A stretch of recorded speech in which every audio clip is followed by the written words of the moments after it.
Hello, everybody. This is Shirley. I'm sharing with you my PowerPoint on sustainability from our 21 Trends book.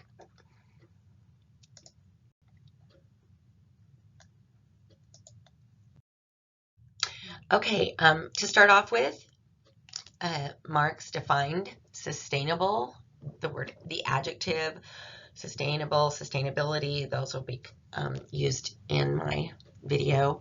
But anyway, his definition said using a source so that the source is not depleted or permanently damaged. And it also relates to a lifestyle involving sustainable methods. And finally, I love this one, the ability to endure is sustainable. Some synonyms: maintainable, supportable, to exist, to nourish, to adapt. So these are all words that go with my chapter, sustainable. Okay, the Native American Iroquois and the Maori of New Zealand are both indigenous groups. And both groups have a concept that anytime they're going to make a decision, they ask themselves, how will this affect our people 7 generations from now? And if they cannot assure themselves that their posterity 7 generations in the future won't be negatively affected, then they don't move forward. They regroup. Okay, all right.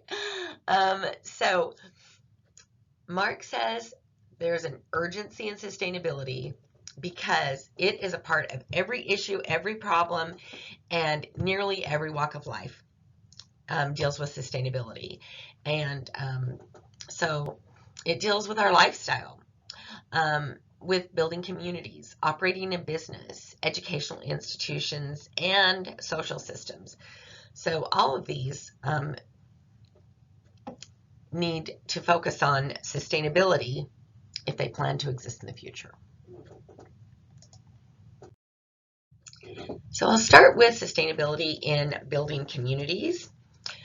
There is an institute called the Sustainable Cities Institute, the SCI, and what they recommend, or what they do when they're brought in, is they create a think tank, a variety of people, planners, different skill sets, scholars, policymakers, community leaders.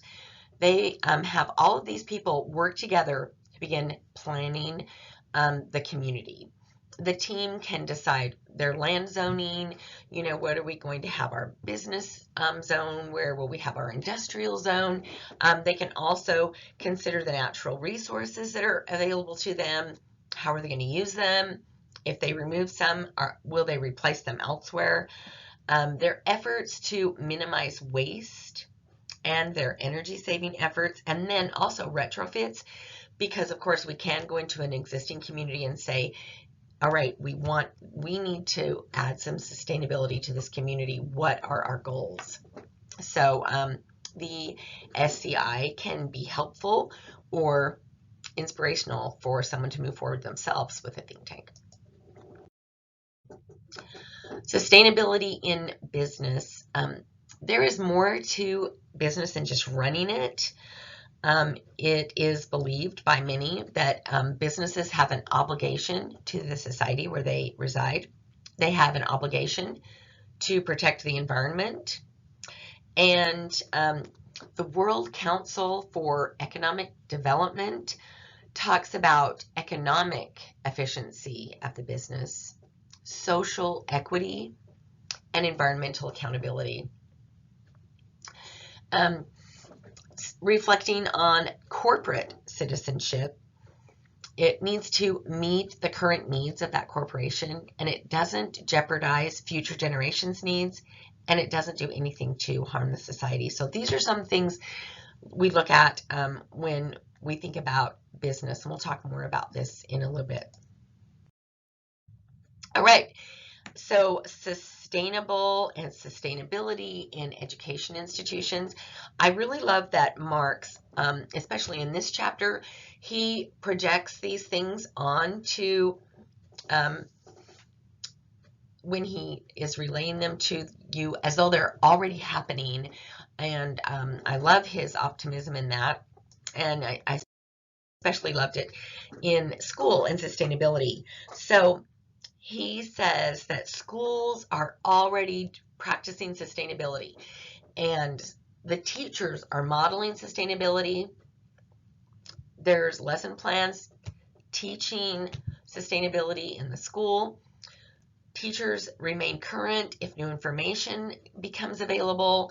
It is then added to their lesson plans, modified. Their lesson plans are modified to accommodate that new information.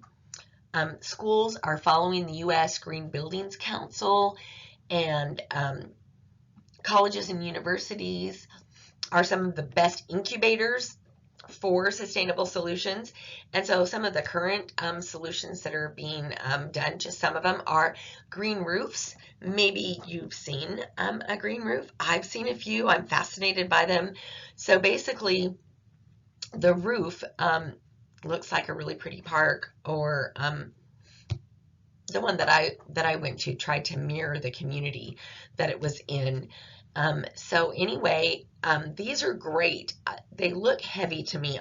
I don't know how architecture works with them, but they do a lot of things. They help with water, using the rainwater completely, and they also add some beauty. They reduce the need for heat and air. They maintain the current temperature of the building, help to do that. So a lot of wonderful things are happening with green roofs. Another thing, they use solar panels and wind turbines, and cafeterias are announcing, modeling that they're buying local, they're composting their waste, and they're saving energy. So these are some of the things that campuses are doing at this time to promote sustainability. Here are 3 instances where we've got schools who are demonstrating sustainability. When the book was written in 2014, Marx was super excited that schools were beginning to offer a degree program in sustainability, and this has continued to blossom since 14. He believes that these efforts would strengthen the workforce because they would create jobs, and then the people who graduated with their sustainability degree would go into society and get these jobs rolling. And just super excited that sustainability was being taught in school. For the SMU, the Southern Methodist University in Texas, they were also offering a degree program, and they had a sustainability committee that promotes lifelong environmentally conscious behavior. One other school that was checking all the boxes for Marx in 14 is Lady Bird Johnson Middle School in Irving, Texas. It was a school that had a lot of hands-on experiences in sustainability. They practiced environmental stewardship, some of the things that they had available to them. I cannot move my head. So sorry. I'm going to turn away here in a second. Geothermal science, rainwater collection, turbine efficiency, and solar panel usage. So these are some of the things that Lady Bird Johnson Middle School were doing at the time when Marx wrote this book. Okay, so as I said earlier, Marx believes that sustainability is a part of every single problem. If we focus on sustainability, we can solve the problems. And so when we talk about buildings, they should be sustainable. There should be a 0 energy footprint, and they should try to comply with the latest codes.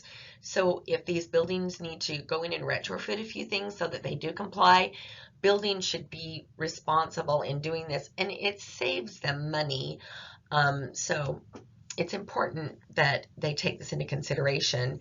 There is a partnership, the Infrastructure Security Partnership, or it's called TISP, and members of TISP work to make the built community more sustainable and more resilient. And they also do something really great is offer contingency plans for when there is a natural disaster or a deliberate attack. So TISP is working ahead. What will we do if a hurricane comes through? What will we do if there's an earthquake? What kind of modifications can we make to this building to make it sustainable, to make it live through these things? He has a really great section, Marx does, on social systems. One thing he talks about is communities being responsible for contracts they create. So, for instance, we've got the Social Security system where people have paid into the Social Security system for a lifetime, and when they retire, the generations behind them need to honor that contract that was created. I need to make sure that Medicare and Medicaid are available for this group. Now, the current group, the younger group, can say, we need to do something different because what was established for the baby boomers didn't work. That was a nightmare to fulfill that contract. So what is something new? How can we do something different in the future for us? And okay, so another social system that's affected by where sustainability is affected because of this system is where we have our elected officials, and we need to make sure that our elected officials are working to bring about some adaptations, some accommodations to meet sustainability.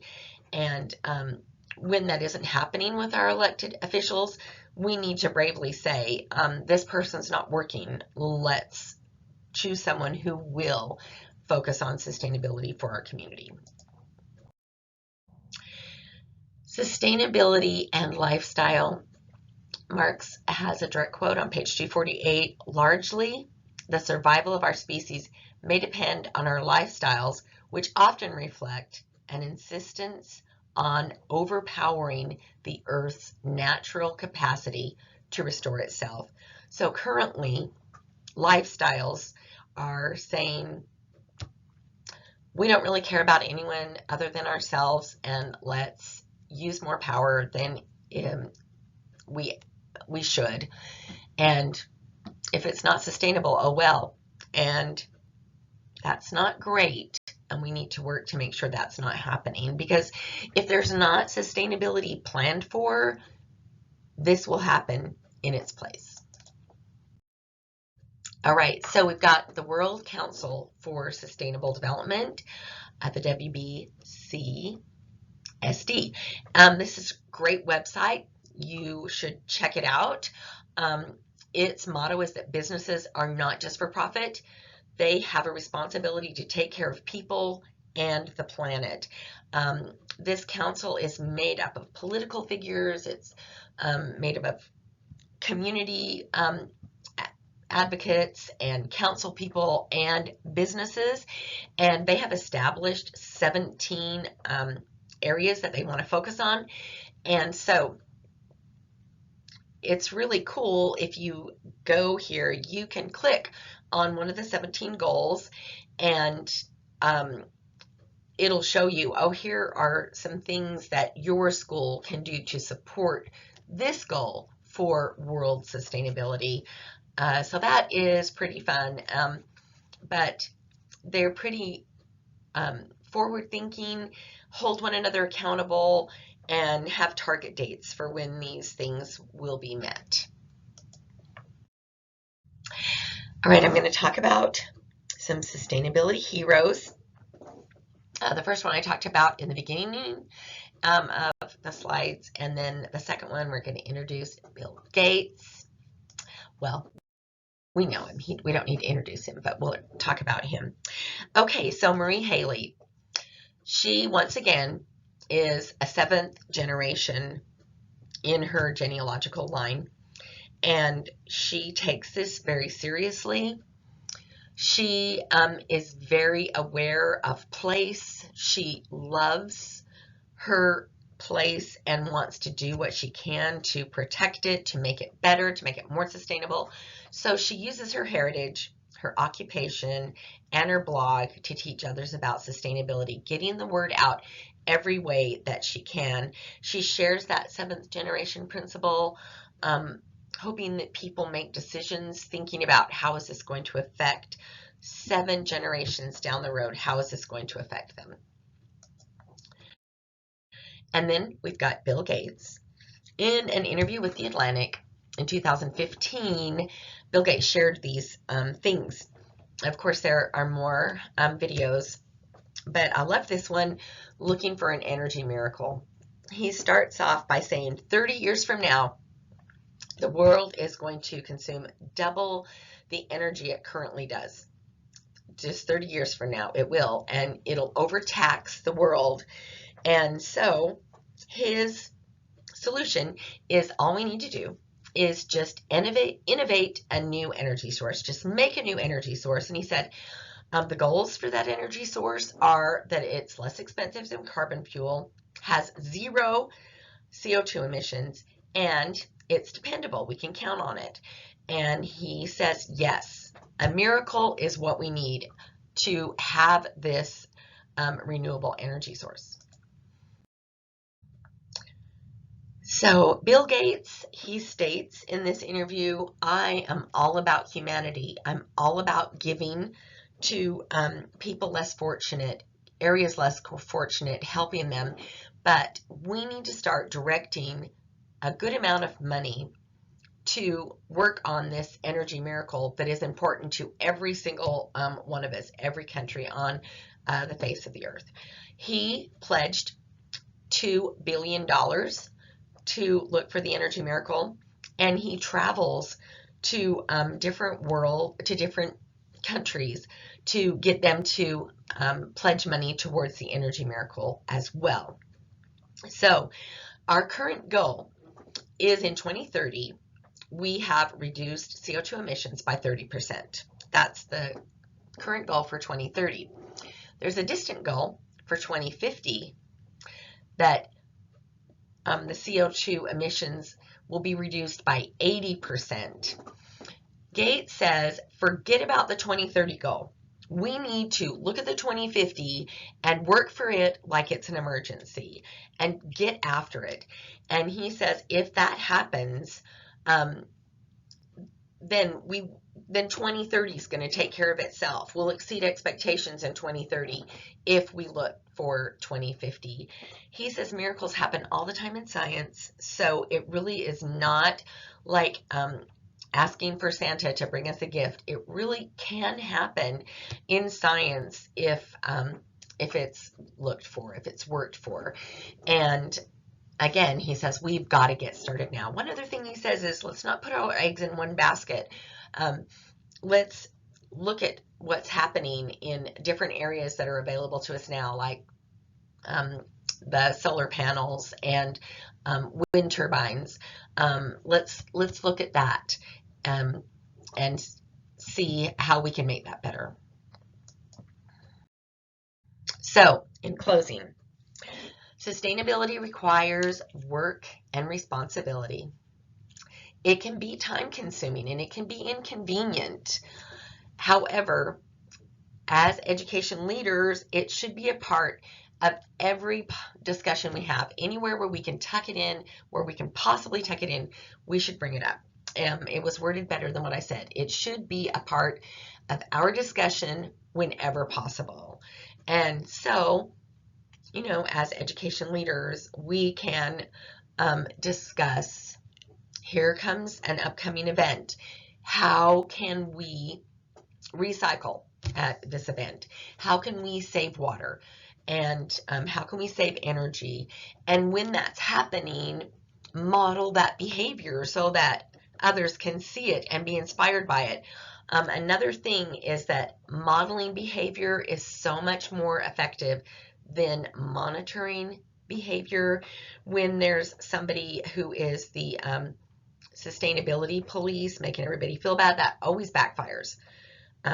If somebody gets onto your back about putting your Coke can into the recycling bin down the hall, we know that probably will throw 2 cans in the garbage can versus recycling it just to make that person mad. So modeling behavior is key. Henry David Thoreau, who lived from 1817 to 1862, he said, "What's the use of a fine house if you haven't got a tolerant planet to put it on?"